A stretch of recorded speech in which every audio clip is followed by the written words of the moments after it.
미국 트럼프 대통령과 북한 김정은 위원장이 오는 5월 안에 정상회담을 하기로 했습니다. 극한 갈등으로 치닫던 한반도 정세가 대전환의 계기를 맞게 됐습니다. 첫 북미 정상회담 합의에는 북한이 언급한 비핵화 의지가 결정적인 역할을 했습니다. 북한이 핵 동결이 아니라 미국이 원하는 비핵화에 대한 의지를 제시하면서 대화 문턱을 넘었습니다. 문재인 대통령은 북미 정상회담이 한반도 평화의 역사적 이정표가 될 거라고 평가했습니다. 북미 회담에 앞서 열리는 4월 남북 정상회담의 성공을 위해 준비위원회 구성도 지시했습니다. 트럼프 대통령은 그러나 미국과 북한이 합의에 이를 때까지 제재는 계속될 거라고 말했습니다. 북한이 확실한 비핵화를 보장하는 구체적인 행동을 취할 때까지 압박을 계속하겠다는 점을 분명히 했습니다. 성폭행 의혹을 받고 있는 안희정 전 충남지사가 조금 전 검찰에 자진 출석했습니다. 안 전 지사는 서울 서부지검에 출석하면서 국민에게 죄송하고 가족에게도 미안하다고 말했습니다. 제자 성추행 의혹을 받고 있는 배우 조민기 씨가 광진구의 한 오피스텔 지하에서 숨진 채 발견됐습니다. 경찰은 조 씨가 스스로 목숨을 끊었을 가능성이 큰 것으로 보고 있습니다. 트럼프 미국 대통령이 수입 철강과 알루미늄에 대한 관세 폭탄 조치에 서명했습니다. 우리 기업들의 대미 철강 수출이 큰 타격을 받게 됐고 트럼프발 글로벌 무역 전쟁이 시작될 수 있다는 우려도 커졌습니다. 평창 올림픽의 여운이 가시지 않은 가운데 평창 패럴림픽이 잠시 뒤 개막합니다. 태극 전사들은 사상 첫 금메달과 함께 역대 최고인 종합 10위를 목표로 하고 있습니다.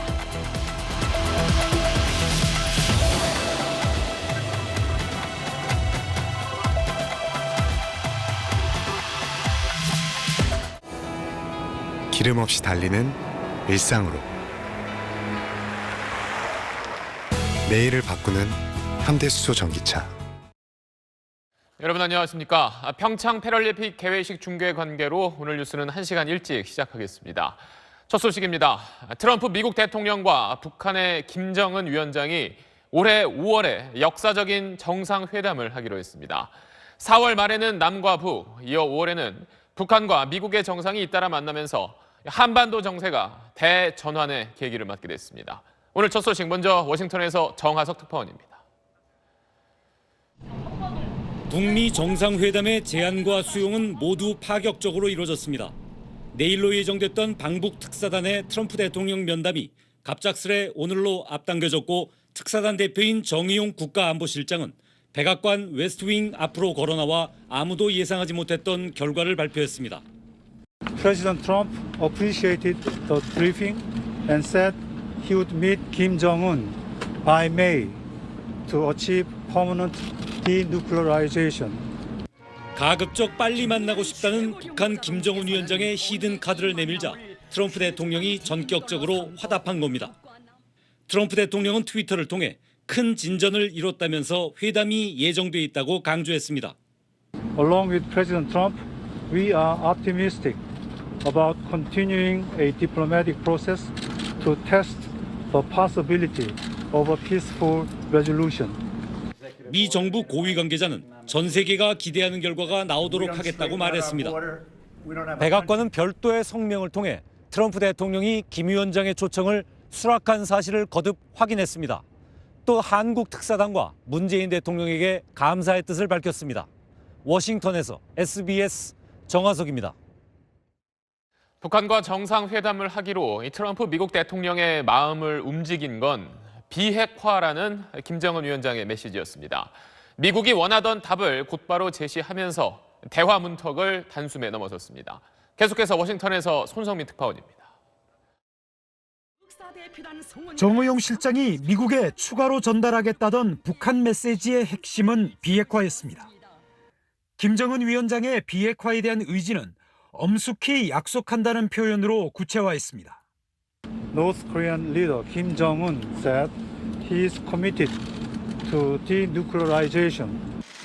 특사단의 방북 직후 브리핑에서 대화가 지속되는 동안이라는 조건이 붙어있던 핵과 미사일 도발 중단은 앞으로 어떠한 도발도 자제하겠다로 강화됐습니다. Kim pledged that North Korea will refrain from any further nuclear or missile tests. 한미연합 군사훈련에 대해선 계속 이뤄져야 한다는 점을 이해한다는 표현으로 전달됐습니다.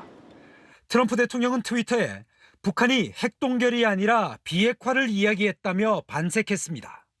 과거 실패로 드러난 도발 중단과 동결이라는 대화 주제를 미국이 원하는 비핵화로 직행시킨 데 대한 만족의 표현입니다. 백악관은 북한의 언행일치를 지켜보겠다는 말로 비핵화에 대한 기대와 경계를 다시 한번 강조했습니다. 워싱턴에서 SBS 손성민입니다. 방금 들으신 대로 미국은 경계를 다 풀지는 않았습니다. 트럼프 대통령은 합의에 이를 때까지 이 제재는 계속될 거라고 덧붙였습니다. 북한이 확실한 비핵화를 보장하는 이 구체적인 행동을 취할 때까지는 압박을 계속하겠다는 점을 분명히 한 겁니다. 이 소식은 뉴욕 최대식 특파원입니다. 한미 두 나라는 북미 정상회담을 발표하면서도 압박과 제재를 거듭 강조했습니다. We not repeat the mistakes of the past, and that the pressure will continue until North Korea matches its words with concrete actions. 화염과 분노 같은 거친 말로 북한을 몰아붙였던 트럼프 대통령은 합의에 이를 때까지 제재는 계속될 것이라고 밝혔습니다. 미국은 북한 선박에 대한 해상 단속을 대대적으로 강화했고 북한에 정유 제품과 원유 공급을 제한하는 등의 유엔 안보리 결의를 이끌었습니다. 이런 압박과 제재가 북한을 비핵화 대화로 나오게 만들었다는 게 한미 두 나라의 공통된 생각입니다. His leadership and his maximum pressure policy, together with international solidarity, brought us to this juncture. 다음 주 초 맥메스터 국가안보보좌관이 유엔 안보리 이사국들과 만나지만 제재 완화가 논의되기는 아직 이르다는 전망입니다. 국제사회 역시 북한의 분명한 행동이 있어야만 제재를 완화하겠다는 미국의 입장에 동의하고 있습니다. 뉴욕에서 SBS 최대식입니다. 문재인 대통령과 트럼프 미국 대통령 그리고 북한의 김정은 위원장 이렇게 세 정상이 연쇄 회동을 하는 최종 목표는 바로 북한의 비핵화입니다. 오늘 하루 전해진 소식만 들으면 금세 이루어질 것 같기도 하지만 비핵화의 완결은 저기 꽤 먼 곳에 있을 겁니다. 이제 긴 여정에 본격적으로 오른 셈인데 북한과 미국의 정상회담이 열리기까지 앞으로 약 2달 동안 어떤 움직임이 있을지 유성재 기자가 미리 짚어봤습니다.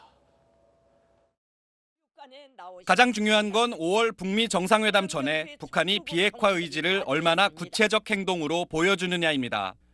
북한이 미국에 비핵화 의지를 전달한 만큼 미국은 우선 핵시설 동결 등 가시적 조치들을 북한에 요구하고 이 과정에서 북한의 반응과 요구사항 등을 통해 진정성을 확인해 갈 것으로 보입니다.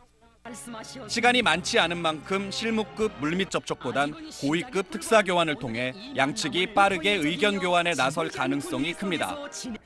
정상회담의 장소와 방식 그리고 구체적인 시기는 이제부터 의논해 가야 합니다. 아직 국제 외교 무대에 제대로 데뷔하지 않은 김정은 위원장이 단번에 미국 워싱턴으로 날아갈 가능성보다는 트럼프 대통령이 평양으로 가서 김 위원장을 만날 가능성이 상대적으로 높아 보입니다. 또 북미 정상이 우리나라에서 만날 수도 있습니다. 이 경우 양자 회담 외에도 문재인 대통령까지 포함한 3자 정상회담까지 생각해 볼 수 있는데 4월 말 판문점 남북 정상회담에서 북미 정상회담의 시기와 방식, 우리의 역할까지 논의될 수 있습니다. SBS 유성재입니다. 네, 그럼 여기서 워싱턴 특파원 연결해서 미국의 분위기와 움직임도 한번 알아보겠습니다. 자, 정하석 특파원. 네, 워싱턴입니다. 네, 오늘 뭐 한국에서도 많이 놀랐는데 미국 언론들도 많이 놀랐을 것 같아요.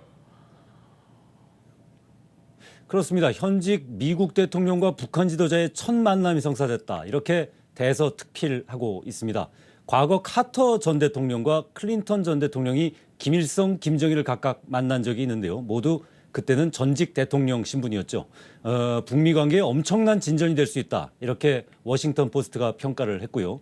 정 실장 같은 외국 관료가 미국 당국자의 배석 없이 백악관에서 발표한 것도 이례적이었다. 이렇게 소개했습니다.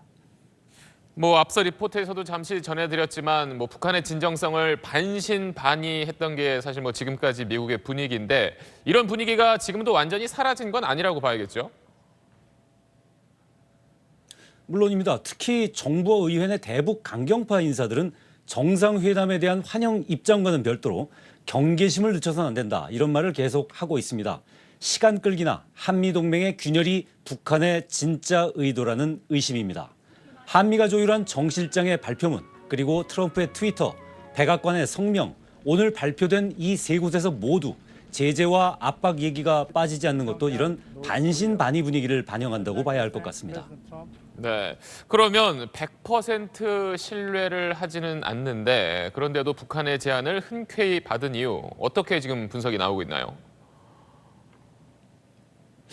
트럼프 대통령의 생각은 아마도 북한이 개과천선했다. 이게 아니라 강력한 압박이 통했다. 이걸 겁니다. 북한이 아쉬워서 나오는 거니까 대화 한번 해보는 것도 나쁘지 않다는 생각.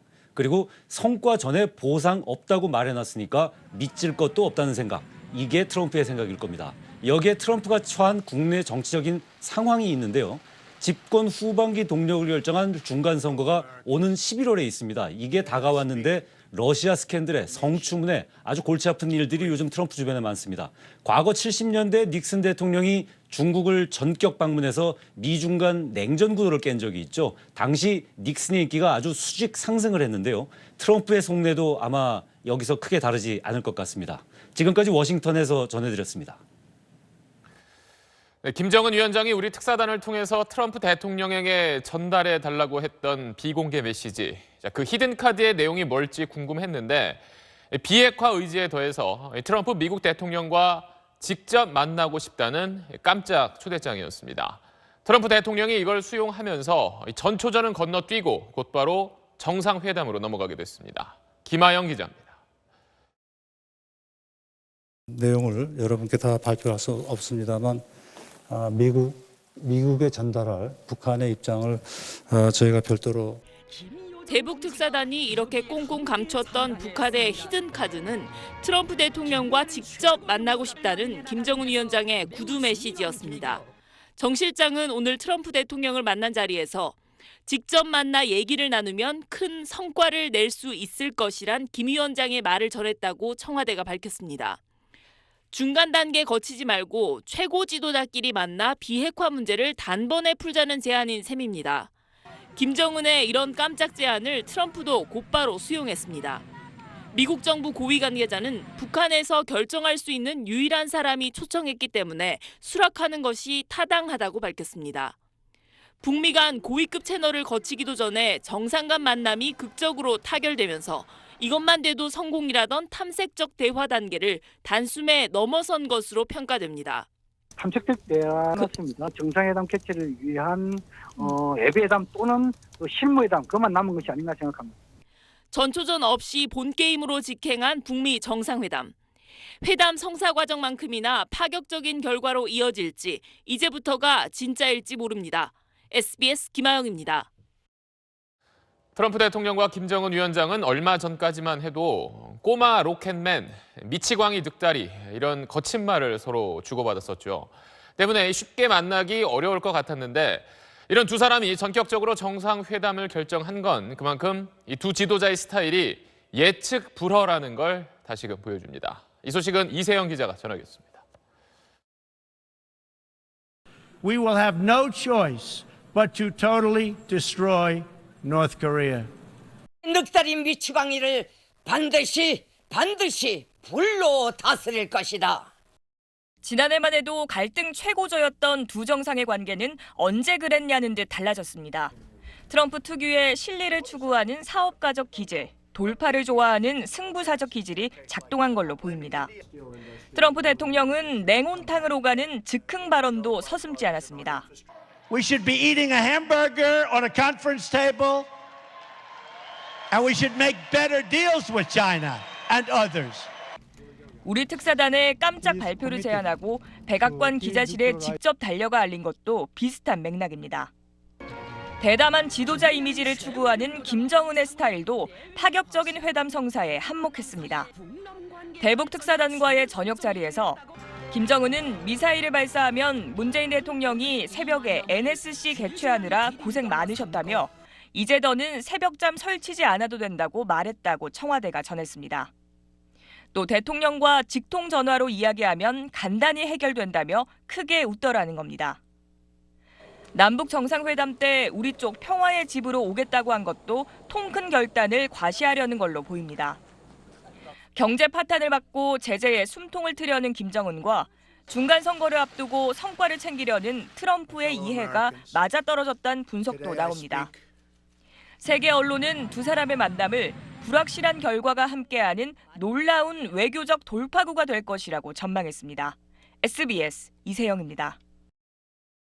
어제 미국으로 떠난 정의용 안보실장과 서훈 국정원장은 미국 현지 시간으로 금요일쯤 트럼프 대통령을 만나지 않을까 예상했었습니다. 그런데 면담은 훨씬 빨리 또 전격적으로 이루어졌습니다.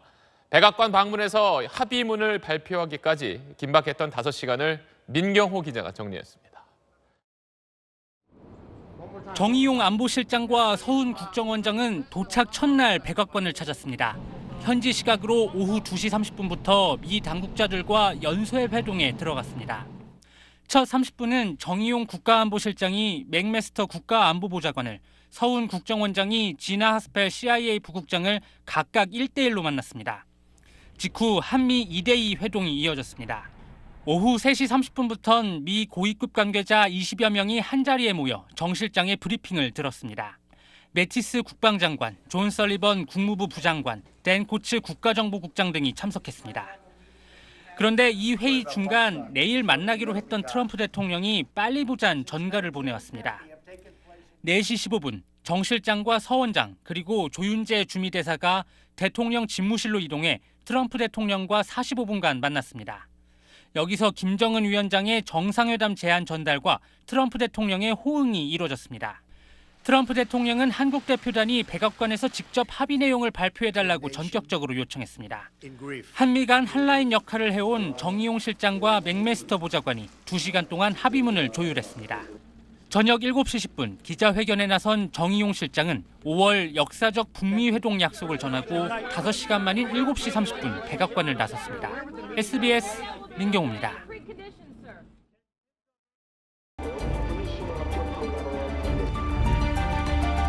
북과 남이 마음만 먹으면 능히 조선반도에서 전쟁을 막고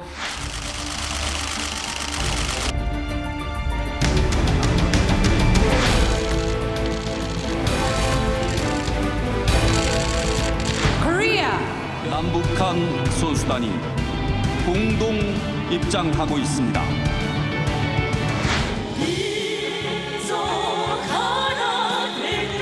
소중한 불씨를 만들었으면 이 불씨를 더 이렇게 키워나가서 정말 획기될 수 있도록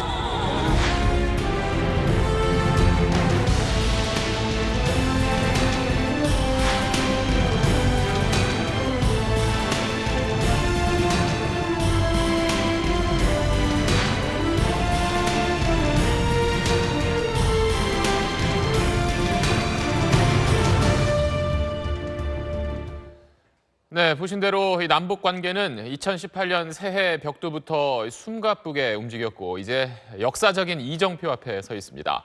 그럼 지금부터는 우리 정부의 반응과 예상되는 과제까지 하나씩 짚어보겠습니다. 문재인 대통령은 북한과 미국 정상의 만남에 신중하면서도 기대감을 나타냈습니다. 북미 정상회담이 이루어진다면 한반도의 완전한 비핵화가 본격 궤도에 들어설 거라고 말했습니다. 먼저 정유미 기자입니다. 북미 회담 성사에 대한 문재인 대통령의 공식 반응엔 한반도의 완전한 비핵화란 말이 들어갔습니다. 남북 정상회담에 이어 두 분이 만난다면 한반도의 완전한 비핵화는 본격적인 궤도에 들어설 것입니다. 북한과 미국이 마주 앉게 되는 만큼 비핵화로 가는 실질적 논의가 이루어질 거란 기대감이 담겨 있습니다. 5월 북미 정상회담이 훗날 한반도 평화를 일궈낸 역사적인 이정표로 기록될 거라는 의미도 부여했습니다. 문 대통령은 또 기적처럼 찾아온 기회를 소중히 다뤄나가겠다며 신중히 그러나 더디지 않게 진척시켜 나가겠다고 밝혔습니다. 문 대통령은 취임 직후부터 북한의 연이은 도발에도 북핵 문제는 평화적인 방법, 대화로 풀어야 한다고 강조했습니다.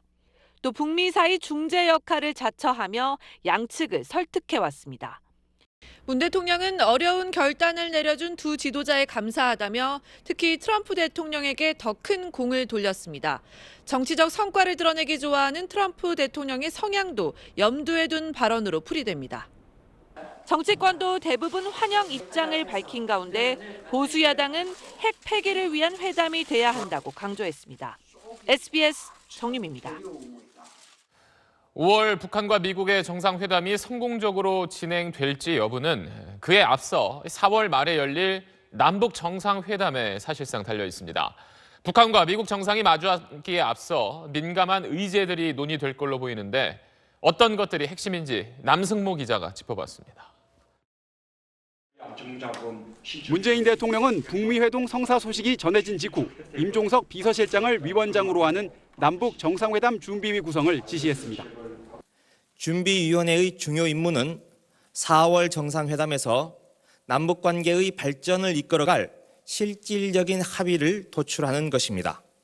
남북의 실질적 합의가 결국 5월 북미 회담 성공의 기반입니다. 특히 핵심은 이른바 비핵화 로드맵의 진전입니다. 시각차가 큰 비핵화 문제를 놓고 북미가 바로 마주 앉을 경우 시작부터 삐걱거릴 수 있습니다. 북한의 비핵화 행동계획과 그에 따른 단계별 보상, 즉 비핵화 로드맵을 어느 정도 구체화할 수 있을지 한반도 운전자를 자처한 문재인 대통령의 숙제입니다. 정의용 안보실장이 트럼프 대통령이 말한 4월 대신 남북 정상회담 이후인 5월로 회담 시기를 늦춘 것도 이 때문입니다. 조명균 통일부 장관도 남북이 남북관계 개선과 한반도 비핵화를 함께 논의해왔고 정상회담도 그 연장선에서 진행되지 않을까 한다고 말해 비핵화 사전 논의가 있을 것임을 내비쳤습니다. 일단 지난 2005년 9.19 공동성명 때 합의된 북핵 로드맵이 기초가 될 수 있습니다. 하지만 지금의 북한은 핵과 ICBM 개발을 사실상 마친 상태. 문 대통령 표현으론 북핵 고도화 상황이어서 합의점을 찾기가 쉽지만은 않아 보입니다. SBS 남승모입니다.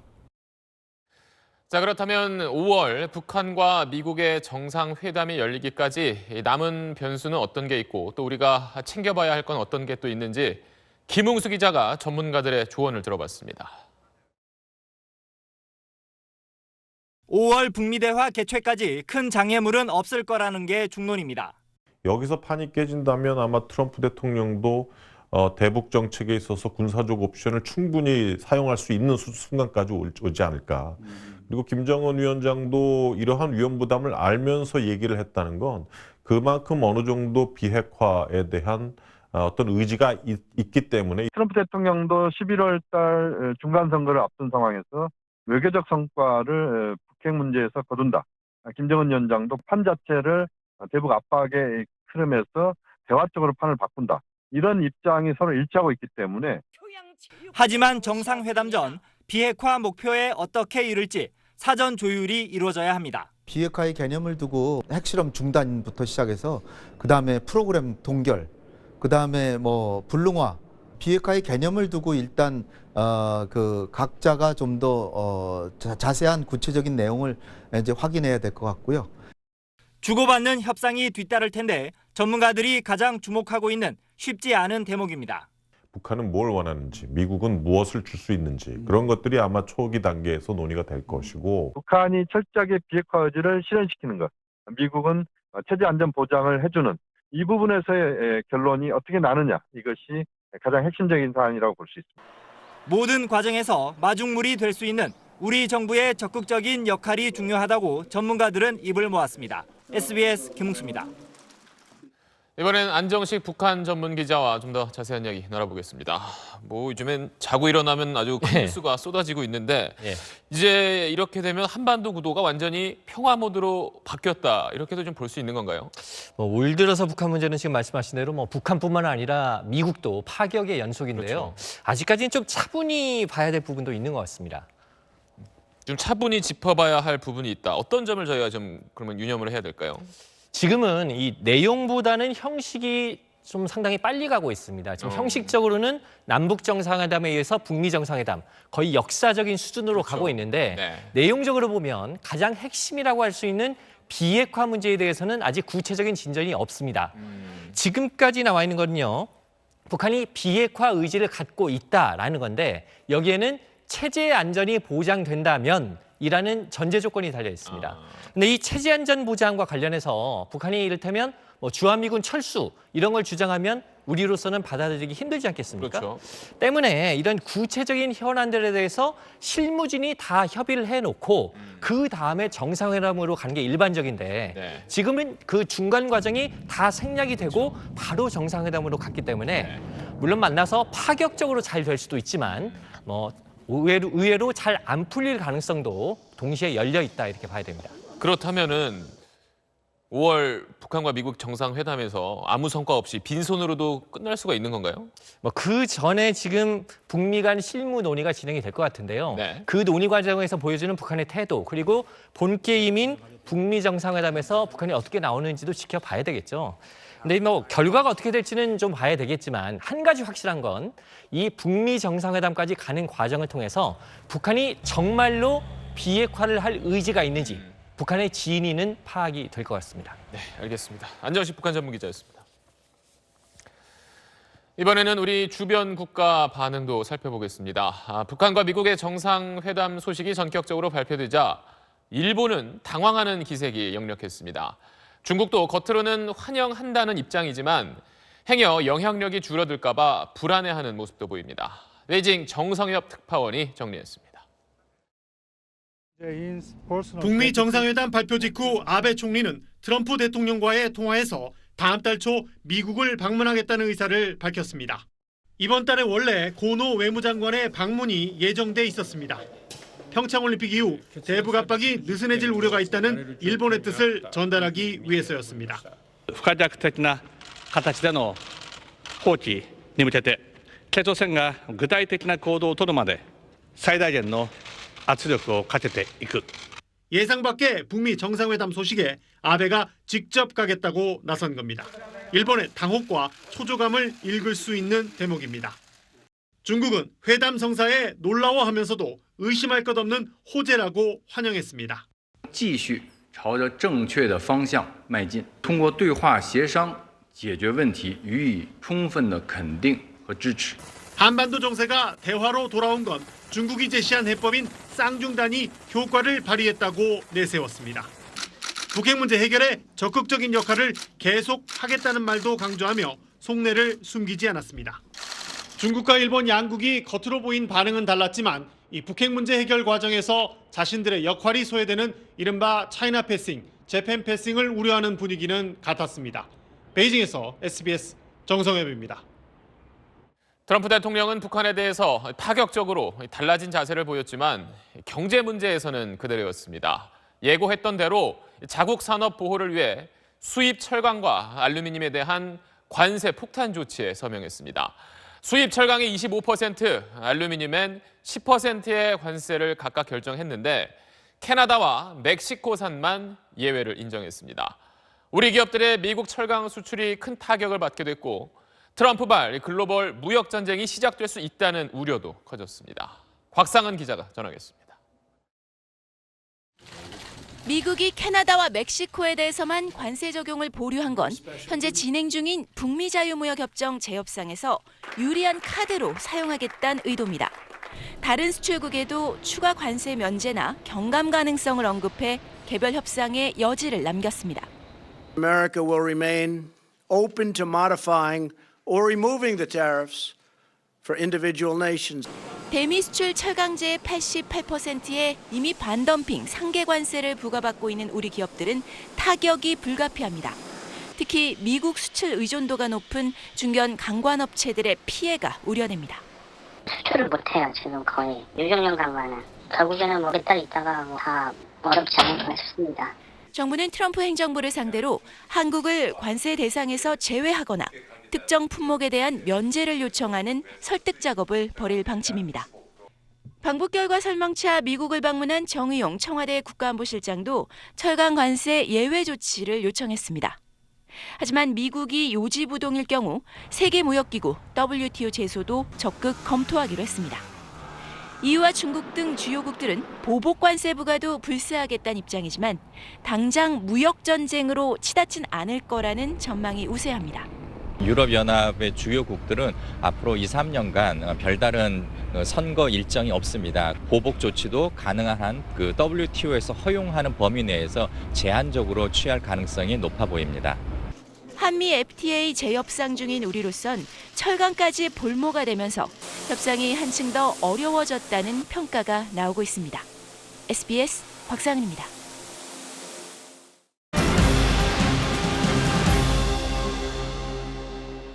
성폭행 의혹을 받고 있는 안희정 전 충남지사가 검찰에 자진 출석했습니다. 성폭행 폭로 이후 잠적해오다 나흘 만에 모습을 드러낸 안 전 지사는 국민과 가족들에게 미안하다고 밝혔습니다. 배정훈 기자가 보도합니다. 안희정 전 충남도지사는 애초 약속했던 시각인 오후 5시를 조금 넘겨 서울 서부지검에 모습을 드러냈습니다. 롱패딩을 입었지만 평소보다 초췌한 모습이었습니다. 취재진 앞에 서며 잠시 머뭇거리는가 싶더니 이내 말문을 열었습니다. 국민 여러분, 죄송합니다. 잘못했습니다. 충남 도민들과 가족들에게도 미안하다는 말을 이어갔습니다. 또 도민 여러분들께 죄송하다는 말씀 올립니다. 그리고 제 아내와 아이들 가족에게 너무 미안합니다. 소감을 밝히는 동안 일부 시민은 그러면 안 되는 것 아니냐면서 안 전 지사에 항의하고 욕하기도 했습니다.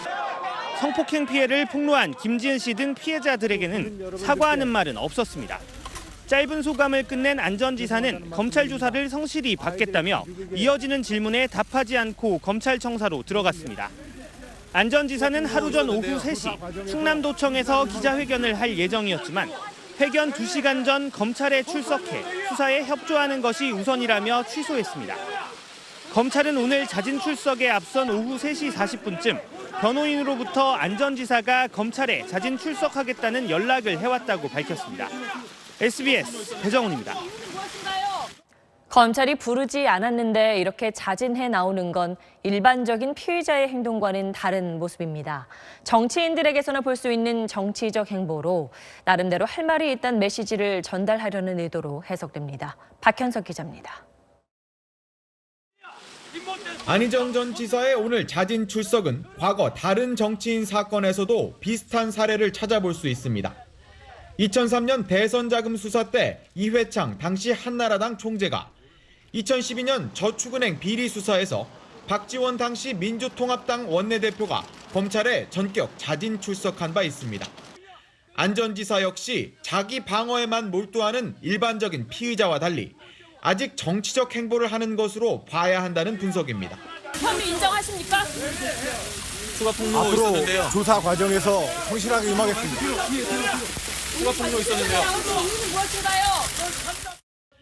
또 공개적으로 할 말은 아니지만 나름 할 말이 있다는 메시지를 전하고 싶었을 거란 해석도 있습니다.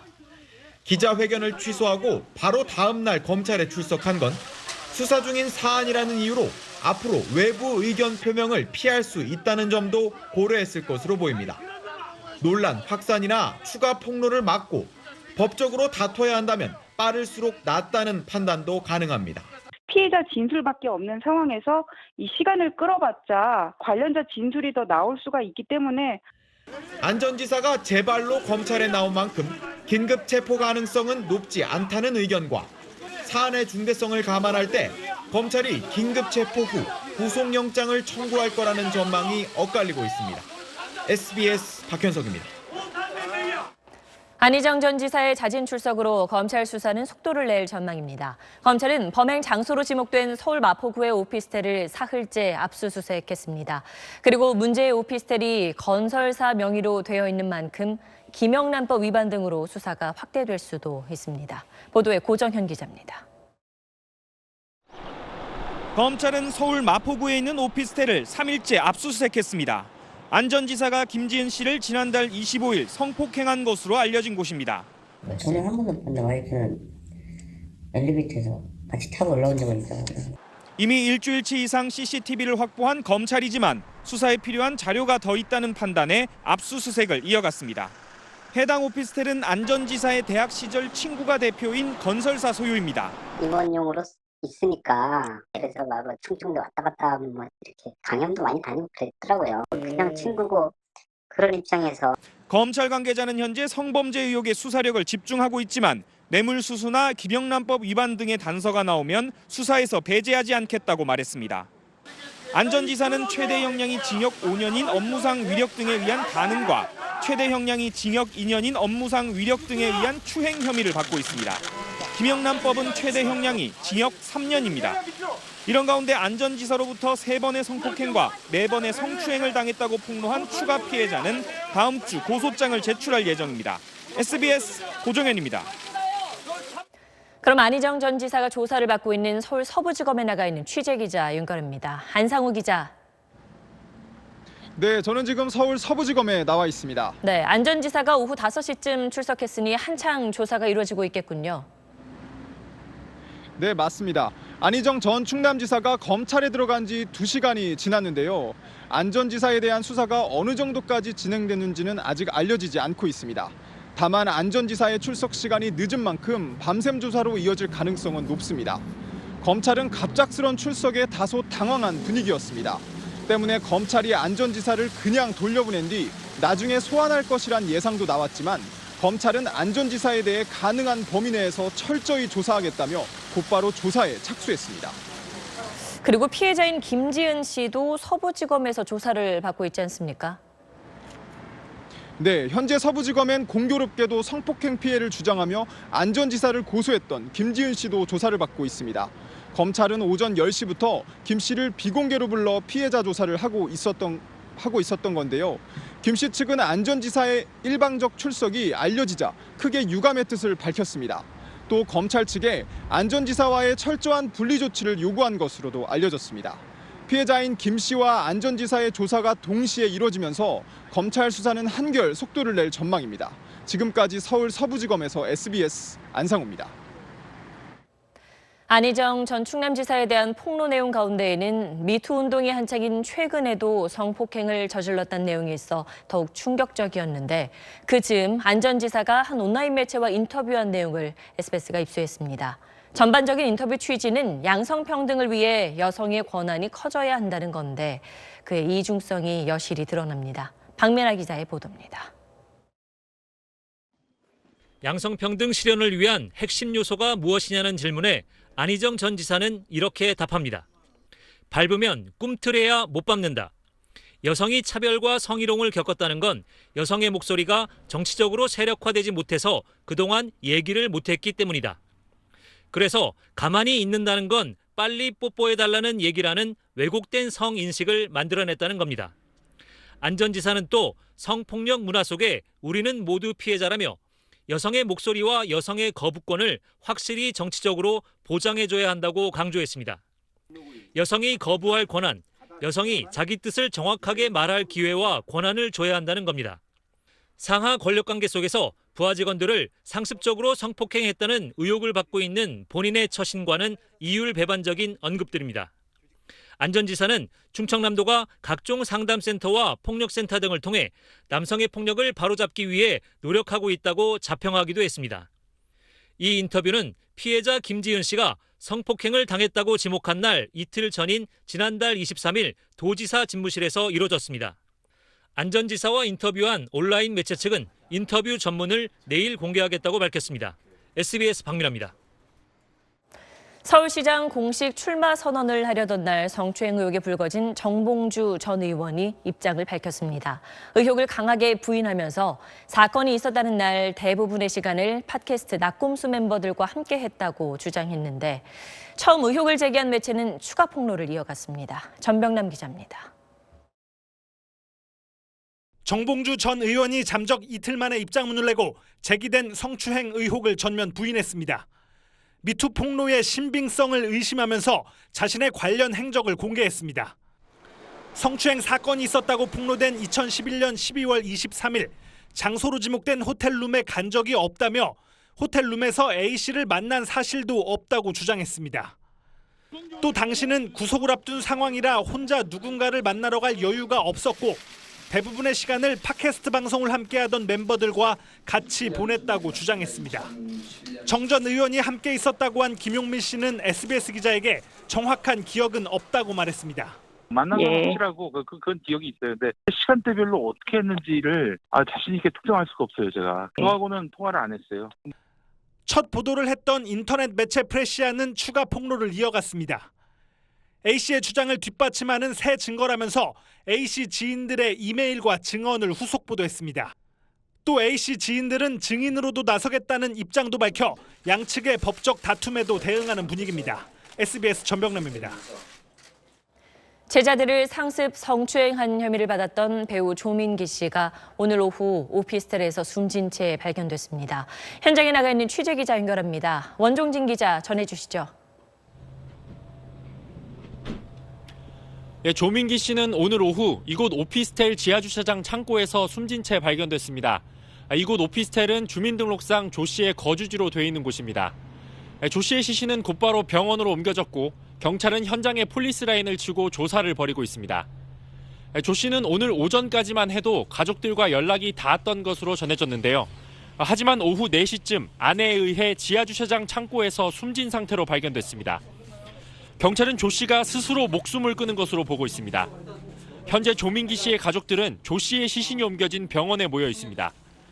경찰 관계자는 현재 유족들이 충격을 받은 상태라 가족 진술을 듣기는 어려운 상황이라고 밝혔습니다. 현장에서 조 씨의 유서는 발견되지 않은 상태인데요. 경찰은 조 씨 자택 등 다른 곳에 유서가 있는지 등 정확한 사망 경위를 조사할 방침입니다. 조민기 씨는 청주대 교수 재직 시절 학생 여러 명을 상습 성추행했다는 폭로가 이어져 왔습니다. 처음엔 혐의를 부인하던 조민기 씨는 SNS 대화 내용 등 성추행 정황이 공개되면서 지난달 28일 잘못을 인정하고 책임을 회피하지 않겠다는 사과문을 발표했습니다. 성추행 혐의에 대한 경찰 수사도 진행되었습니다. 학생 10여 명 정도가 조 씨에게 성폭력 피해를 입었다고 경찰에 진술했고 조 씨는 오는 12일 경찰에 출석할 예정이었습니다. SBS 원종진입니다. 다음 소식입니다. 이명박 전 대통령 측이 검찰이 통보한 날짜인 14일 다음 주 수요일에 출석할 가능성이 크다는 입장을 밝혔습니다. 그런데 이 전 대통령 측 정동기 변호인이 과거 BBK 사건을 수사했던 검찰 간부 출신이어서 이번에 변호를 맡는 건 법 위반이란 논란이 일고 있습니다. 변호사협회가 유권 해석을 내리기로 했습니다. 임찬종 기자입니다. 이명박 전 대통령 측은 지난 6일 검찰이 소환 날짜를 통보하자 날짜를 조율하길 원한다고 발표했습니다. 그러나 오늘 이 전 대통령 측 관계자는 현재로서는 검찰이 통보한 오는 14일에 출석할 가능성이 커지고 있다고 말했습니다. 통보받은 날짜가 다가오는데도 이 전 대통령이 특별한 입장을 내놓지 않고 있는 만큼 검찰이 정한 날짜에 출석할 가능성이 크다는 겁니다. 이명박 전 대통령은 청와대 참모 출신인 정동기 강훈 변호사와 한 대형 법무법인의 조력을 받아 검찰 조사에 대비하고 있는 것으로 알려졌습니다. 그러나 이 가운데 정동기 변호사에 대해선 현행법 위반 가능성이 있다는 문제가 제기됐습니다. 박찬훈 한양대 법학전문대학원 교수는 페이스북 글을 통해 검찰이 도곡동 땅 의혹 등을 수사한 지난 2007년에 정 변호사가 대검 차장검사로 근무했던 만큼 자신이 취급했던 사건에 대해 변호인 업무를 할 수 없도록 규정한 변호사법 위반 가능성이 있다고 주장했습니다. 정동기 변호사가 직접 대한변호사협회에 유권 해석을 의뢰해 현재 변협이 변호사법 위반 여부를 검토하고 있습니다. 변협은 이 전 대통령이 소환되기 전에 유권 해석 결과를 발표할 수 있도록 할 계획이라고 밝혔습니다. SBS 임찬종입니다. 우리나라 보물 1호인 동대문, 즉 흥인지문에 40대 남성이 불을 질렀습니다. 다행히 시민 신고로 불이 번지기 전에 막았는데 문화재청은 제대로 대처하지 못했으면서도 자화자찬하는 보도자료를 냈습니다. 박찬근 기자입니다. 시커멓게 그을린 종이 조각들이 바닥에 흩어져 있습니다. 새벽 2시쯤 40대 장모 씨가 흥인지문에 잠긴 출입문 옆 담벼락을 타고 넘어갔습니다. 2층 누각에 몰래 들어간 장 씨는 준비해간 음료 상자들을 놓고 라이터로 불을 붙였습니다. 다행히 지나가던 시민이 경찰에 신고했고 불은 5분도 안 돼 꺼졌습니다. 시민이 신고를 해가지고 경찰이 와서 체포했어요. 장 씨는 교통사고 보험금을 제대로 받지 못해 홧김에 불을 붙였다고 경찰에 진술했습니다. 경찰은 장 씨에 대해 구속영장을 신청했습니다. 자칫 10년 전 숭례문을 태운 것 같은 큰 불로 이어질 뻔한 상황이었지만 흥인지문 바로 앞에 문화재관리사무소는 무단 침입 사실을 전혀 눈치채지 못했습니다. 경비원들은 장 씨가 CCTV 사각지대로 침입해 발견하지 못했다고 밝혔습니다. 하지만 경찰은 CCTV엔 장 씨의 무단 침입이 고스란히 담겼다고 확인했습니다. 이런 가운데 문화재청은 신속한 대응으로 큰 불을 막았다며 자화자찬하는 보도자료를 내 빈축을 사고 있습니다. 국보 1호인 숭례문은 24시간 5명이 상주하는 반면 보물 1호 흥인지문엔 상주 인원이 3명입니다. 또한 숭례문의 CCTV는 움직임을 감지하는 기능을 가졌지만 흥인지문은 그렇지 못해 이번과 같은 무단 침입을 막지 못했다는 지적이 나옵니다. SBS 박찬근입니다. 삼성의 최신 스마트폰 갤럭시 S9이 국내에 출시됐습니다. 카메라 기능이 크게 향상된 게 눈에 띄는데 단말기 가격이 미국보다 11만 원 비싸게 책정돼 소비자 불만이 나오고 있습니다. 김수형 기자가 보도합니다. 갤럭시 S9은 상반기 이동통신 시장의 최대 기대작으로 꼽힙니다. 슈퍼 슬로우 모션, 아바타 등 카메라 기능이 크게 향상됐습니다. 이번에 출시된 갤럭시 S9의 출고가는 95만 7천 원입니다. 하지만 같은 모델의 미국 출고가는 84만 6천 원에 불과합니다. 국내 소비자들이 11만 원 넘게 더 비싸게 사는 겁니다. 자급제폰은 해외에서 사서 국내에서 바로 사용할 수 있어서 소비자들은 가격에 민감합니다. 똑같은 성능에 대해서 하면 좀 억울하죠. 좀 억울하고 직구해서 사고 싶다 그런 생각도 좀 많이 들죠. 지난해에도 단말기 가격 논란이 있었는데 당시 삼성전자는 국가별 차이가 없다고 강조했습니다. 가격을 국가별로 어떻게 차이를 둔다, 사업자별로 차이를 둔다 그렇게 할 수 있는 세상이 아닙니다 지금. 삼성전자는 세계 시장에서 단말기 공급가는 유사하지만 통신사들이 시장 상황에 따라 출고가를 달리하는 거라고 해명했습니다. 통신사들은 단말기 출고가는 제조사가 주도적으로 결정한다고 반박했습니다. 단말기 가격이 어떻게 책정되는지 소비자들이 알 수 없는 상황에서 미국이 본사인 애플은 지난해 아이폰 X를 출시하면서 미국에서 한국보다 20만 원 싸게 공급했습니다. SBS 김수영입니다.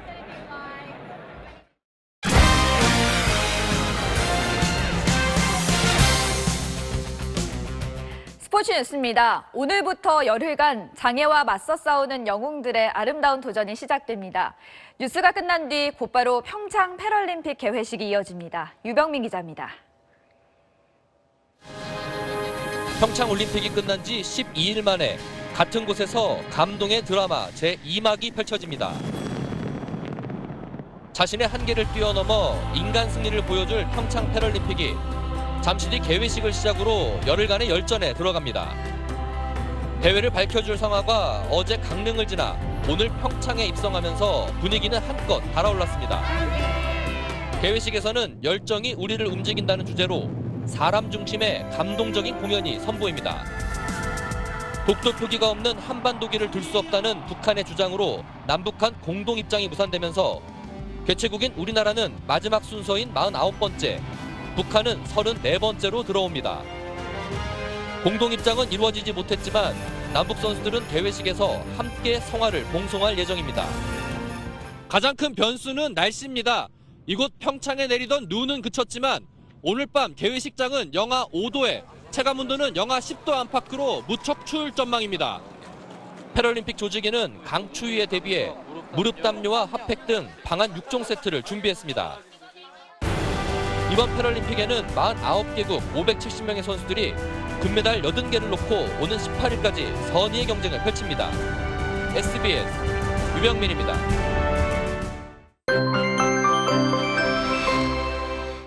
밤이 되면서 일부 중서부 지방에 미세먼지가 쌓여가고 있습니다. 내일 오전까지 서울을 포함한 서쪽 지방을 중심으로 미세먼지가 나쁨 수준을 보이겠습니다. 쌀쌀한 날씨는 내일 아침까지인데요. 낮부터는 온화한 남서풍이 불어오면서 공기가 한결 더 부드러워지겠고 이후로 주말 내내 포근한 봄 날씨가 이어지겠습니다. 주말인 내일은 맑은 하늘 보실 수가 있겠지만 안개를 주의하셔야겠습니다. 아침에는 서울이 0도까지 내려갔다가 한낮에는 9도까지 오르겠고요. 남부지방 영상도 오늘보다 3, 4도 정도 높은 기온을 보이겠습니다. 다음 주에는 성큼 더 다가선 봄을 느낄 수가 있겠습니다. 날씨였습니다.